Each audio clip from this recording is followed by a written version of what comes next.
Il y a Karl Meeus qui est avec nous pour anticiper l'actu politique sur les législatives. Bonjour Karl Meeus, vous êtes rédacteur en chef au Figaro Magazine.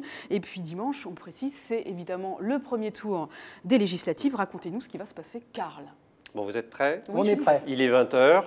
J'annonce les résultats? Allez, bon. On anticipe. Alors, je ne vais pas anticiper jusque-là. On va anticiper un tout petit peu, mais juste, par exemple, sur les noms. Ouais. Les noms qui vont être prononcés dimanche, les mots les plus importants. Bérésina, vague historique, désistement et triangulaire. Mais passons au premier, Bérésina par exemple. Oui, vous avez une petite idée de qui ça va concerner? Vous suivez la politique? Oui, je suis. Oui, bah, on ne va pas vendre le truc, quoi. Ce serait le PS, c'est ça l'idée? PS et les Républicains.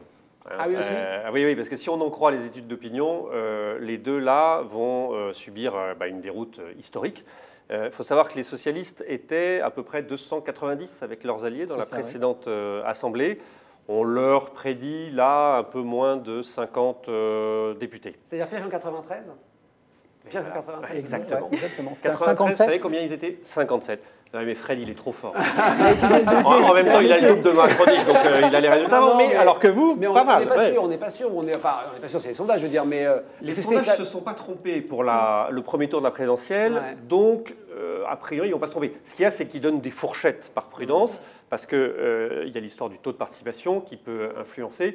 Mais voilà, on est en gros, pour les socialistes, c'est entre 30 et 50.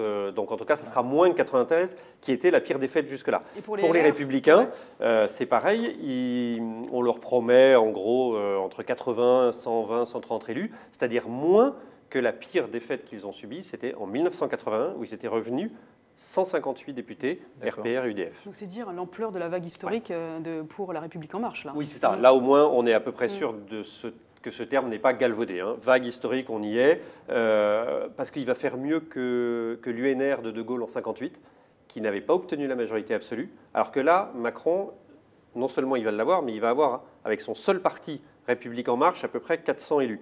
Juste deux ordres d'idées, on parlait de 80 et 93. En 81, les socialistes raflent 333 circonscriptions sur 491 à l'époque.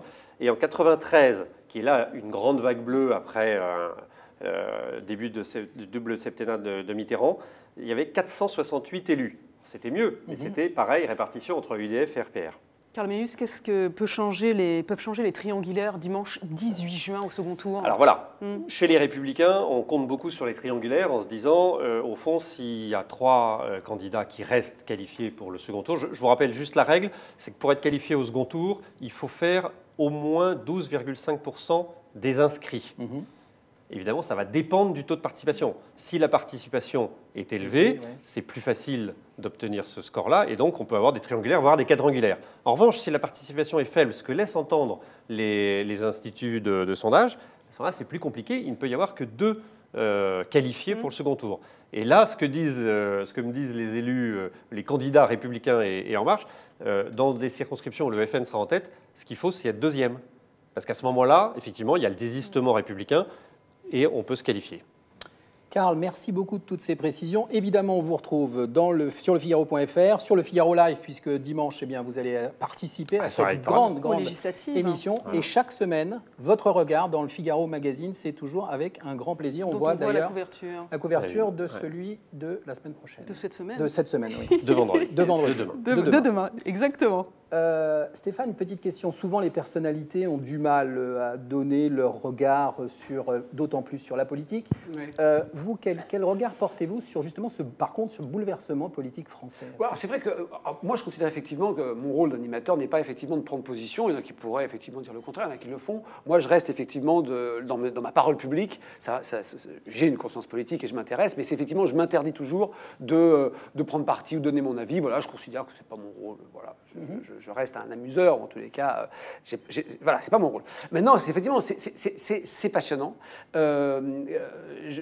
Moi, je suis toujours répété, j'ai beaucoup voyagé, de l'extrême culture et conscience politique des Français. On est l'un des pays les plus éduqués de ce point de vue-là. Les Sud-Américains sont pas mal. Moi, je suis assez épaté quand je suis allé. Voilà. Mais il y a des pays qui n'en ont rien à faire. Enfin, ils ne connaissent rien, qui s'en foutent un petit peu. Ils suivent vaguement, ils vont dans leurs élections, etc. Mais les Américains, vous savez, le taux de participation est faible aux États-Unis. Et on est un pays incroyablement. Et les Australiens, c'est un roman.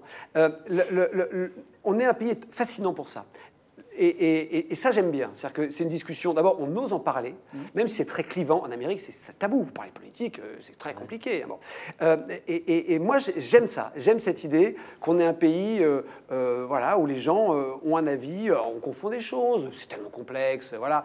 On a le regard un peu distancié, entre guillemets, tous pourris des hommes politiques, c'est à peu près mondial. Mais on a quand même, on dit ça, mais malgré tout, on s'intéresse. Voilà. Et ça, j'aime l'idée d'appartenir à un peuple, entre guillemets, qui s'intéresse à sa vie démocratique. Et qui se mobilise et qui est au rendez-vous quand on sollicite. Oui, voilà, alors on est à l'heure, on fait des manifs, on fait des trucs, on bat les records du monde, on se fout de nous pour ça, hein, parce que c'est vrai qu'on a un côté... En revanche, c'est vrai que je pense que la conséquence, elle n'est pas forcément bonne, c'est une forme de déprime nationale. Et encore une fois, moi qui ai beaucoup voyagé, je suis assez sidéré de voir à quel point on est un pays incroyablement chanceux et incroyablement mélancolique. Et ça, c'est pas que des statistiques ou des sondages, moi je le vois. Je le vois, je sens les choses, je sens un truc, et c'est vrai qu'il y a voilà, une sorte on se marre quand même, hein, mais il y a quand même, voilà, une tristesse, c'est peut-être un grand mot, mais voilà, une sorte de... voilà, pessimisme un peu. Ouais, voilà, un pessimisme français que dans beaucoup de pays, il n'y a pas. Et pourtant des pays qui ont parfois des situations bien pires que les nôtres.